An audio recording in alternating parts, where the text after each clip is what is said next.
CC కెమెరాల్లో బయటపడ్డ అనసూయ రహస్యాలు. ఇటీవల కాలంలో సోషల్ మీడియాలో బాగా వినిపిస్తున్న వారి పేర్లలో అనసూయ కూడా ఒకరు. న్యూస్ రీడర్ కెరీర్ మొదలుపెట్టిన అనసూయకు జబర్దస్త్ మంచి క్రేజ్ను సంపాదించి పెట్టింది. జబర్దస్త్ ద్వారా వచ్చిన ఫేమ్తో సినిమాలలో కూడా అవకాశాలు దక్కించుకుంది. క్షణం, రంగస్థలం, కథనం, విమానం, పుష్ప, కిలాడి మొదలగు సూపర్ హిట్ సినిమాల్లో నటించి మంచి గుర్తింపు తెచ్చుకుంది. రంగస్థలం సినిమా తర్వాత అనసూయ తిరిగి చూసుకోవాల్సిన అవసరం లేకుండా పోయింది. వరుస సినిమాల్లో నటిస్తూ బిజీ ఆర్టిస్ట్గా మారిపోయింది. హీరోయిన్లతో సమానంగా అనసూయ క్రేజ్ ఉందంటే ఆమె ప్రభావం ఎంతలా ఉందో అర్థం చేసుకోవచ్చు.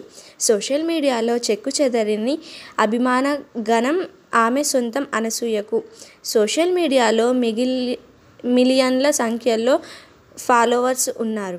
ఈ హాట్ బ్యూటీ 38 ఏళ్ల వయసులో కూడా యంగ్ స్టార్కు గట్టి పోటీనిస్తుంది. మీరేమనుకుంటున్నారో చెప్పండి ఫ్రెండ్స్.